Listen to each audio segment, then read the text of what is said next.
Our first reading this morning is taken from the 6th chapter of Isaiah and beginning with verse 1. In this passage, because of its threefold holy and reference to God as us, this passage is fitting for Trinity Sunday. In the year that King Uzziah died, I saw the Lord sitting on a throne, high and lofty, and the hem of his robe filled the temple. Seraphs were in attendance above him. Each had 6 wings. With 2 they covered their faces, and with 2 they covered their feet, and with 2 they flew. And one called to another and said, Holy, holy, holy is the Lord of hosts. The whole earth is full of his glory. The pivots on the thresholds shook at the voices of those who called, and the house filled with smoke. And I said, Woe is me! I am lost, for I am a man of unclean lips, and I live among a people of unclean lips. Yet my eyes have seen the King, the Lord of hosts. Then one of the seraphs flew to me, holding a live coal that had been taken from the altar with a pair of tongs. The seraph touched my mouth with it and said, Now this has touched your lips, your guilt has departed, and your sin is blotted out. Then I heard the voice of the Lord saying, Whom shall I send? And who will go for us?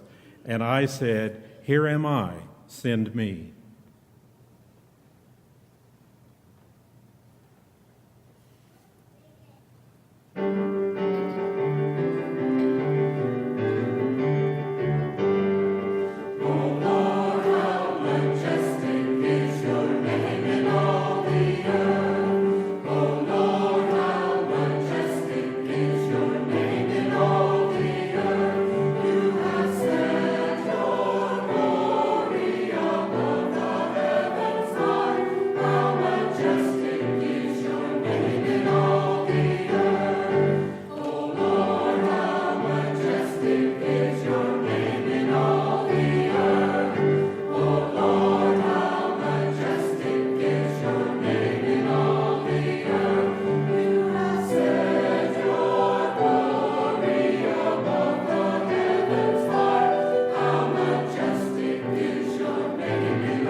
second reading this morning comes from the 8th chapter of the book of Romans. The epistle reading continues the Pentecost emphasis on the Spirit and calls attention to the threefold nature of God. So then, brothers and sisters, we are debtors, not to the flesh, to live according to the flesh. For if you live according to the flesh, you will die. But if by the Spirit you put to death the deeds of the body, you will live.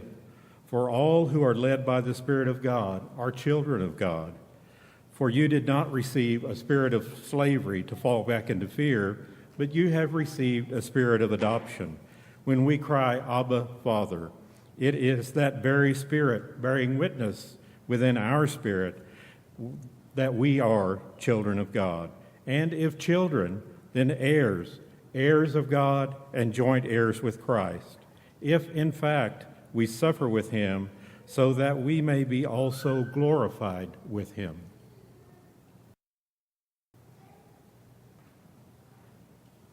It came while I was writing last week's sermon, an email that popped up on my screen reading, Janet, your wait is over. Now, ordinarily, I would delete that email without even opening it, but not this time. It was from Ancestry.com, and I had been waiting for it anxiously. A few weeks ago, Mark and I had done DNA testing, and we were very curious to find out about our heritage. Well, as for me, it came as no surprise that my ancestry is 60%, guess what, Irish and British Isles. It's the other 40% that was a real surprise. 20% Western Europe, Germany and France, and 13% Scandinavia, Sweden, Norway, and Denmark. The other 7% was a mixture of Southern Europe, Italy and Greece, Northern Africa, the Middle East, and Finland and Northwest Russia. Who knew? Look at me. From what I know of my family origins, none of that last part makes any sense.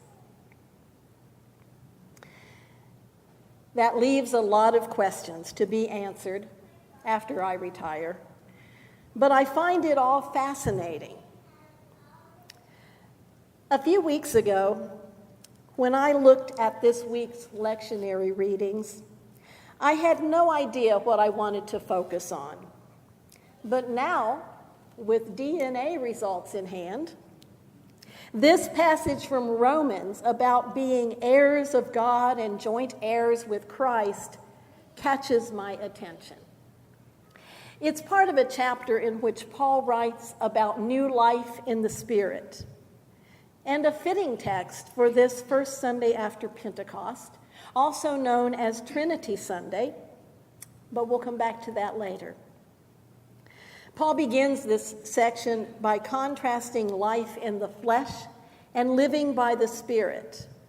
Living according to the flesh does not refer to the skin that adheres to our bones, but rather is a metaphor for our tendency to seek self-satisfaction or instant gratification, pursuing self-interests at the expense of others, and ignoring God's presence in our lives.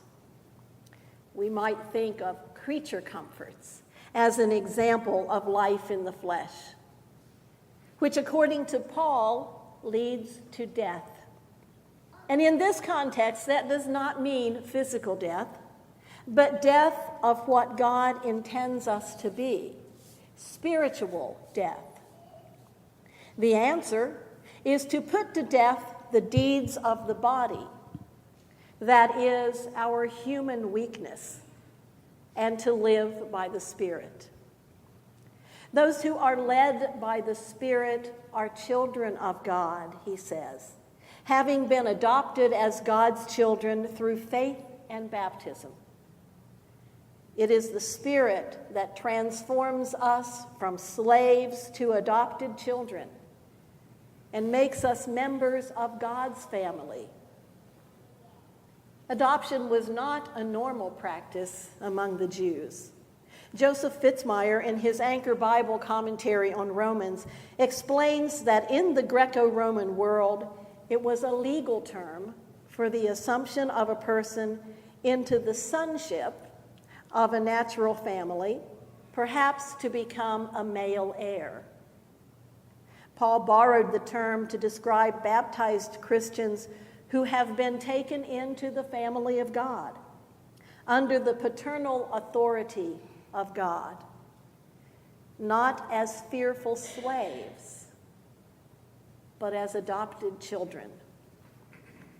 The concept of adoption also helps explain how Gentiles and Jews could be part of the same family of God.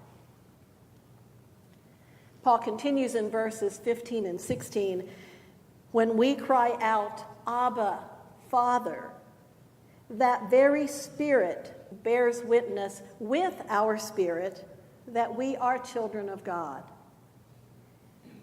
In their Romans commentary, John Cobb and David Law write that the human spirit remains, now transformed and empowered by the divine Spirit.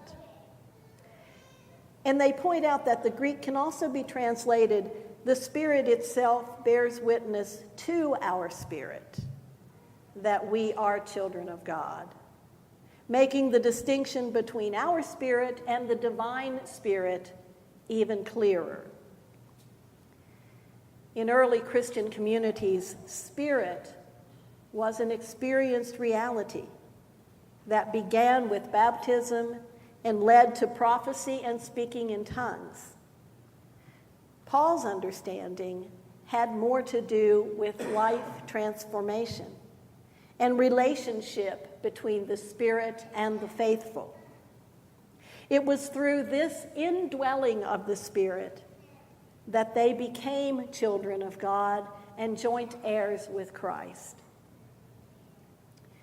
The word Abba is Aramaic for father. It is an informal form of Ab, which also means father, and it is usually how children addressed their fathers, kind of like our children saying Papa. It is also the form that Jesus used in his Gethsemane prayer. Both Mark and Paul follow it with Father, perhaps for emphasis, but possibly as translation for later and broader audiences. The final verses in this passage contain if clauses.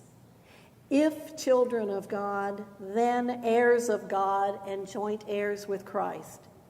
And if we suffer with him, so that we may also be glorified with him. The first condition, if children, has already been established. We are children of God.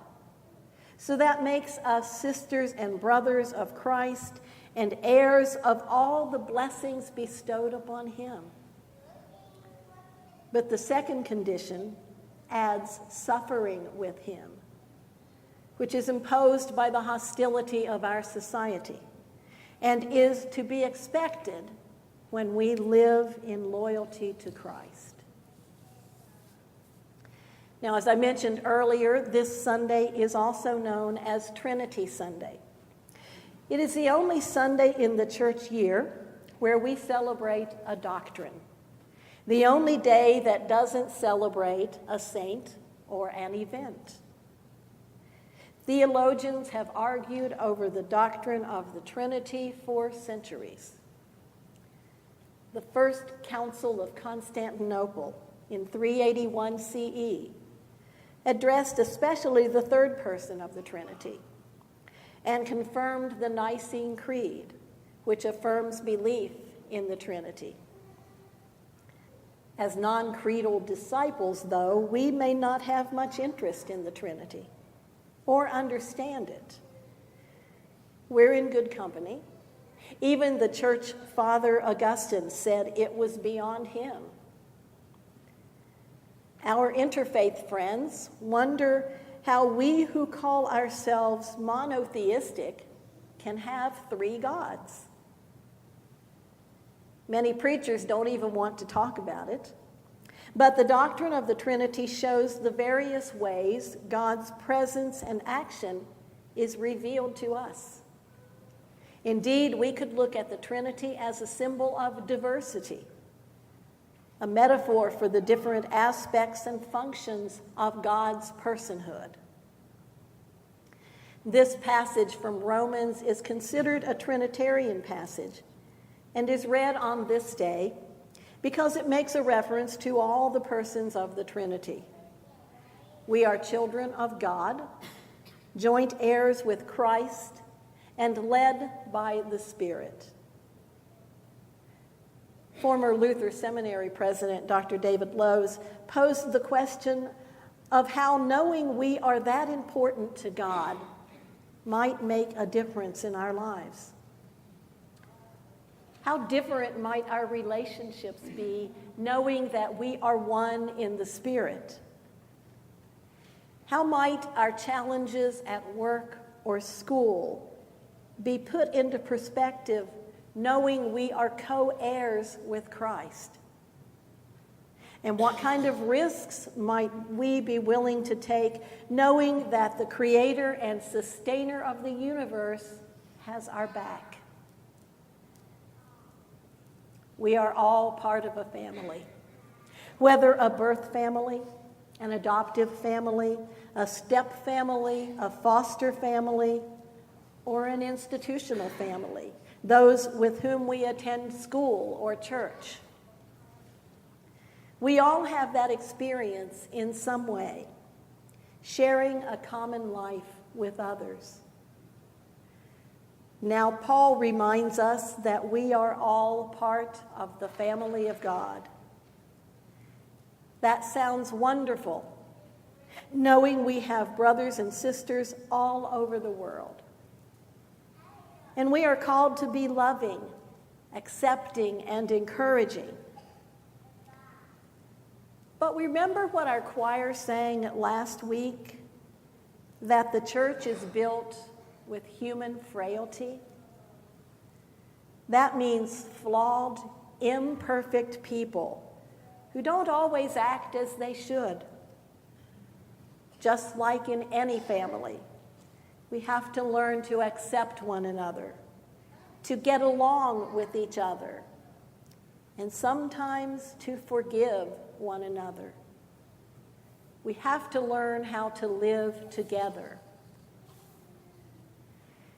And if we take this family metaphor to its logical conclusion, we have to acknowledge all the other children of God, whether they call God by the same name or worship as we do or not. We are all children of God and are called to learn how to live together with respect and acceptance. And that should not threaten our beliefs and practices as Christians at all. Now, those of you who have done genealogical research know that it is tedious and time-consuming. But how exciting it is when you finally find that missing connection for which you have been searching maybe for years. And right there it is, in verses 15 and 16. As children of God, through a spirit of adoption, we all share the same DNA, even with those who look and sound nothing like us. We might call ourselves sisters and brothers of other mothers. Friends, we are all children of God, and we will always belong and be accepted in God's family. Thanks be to God. Amen.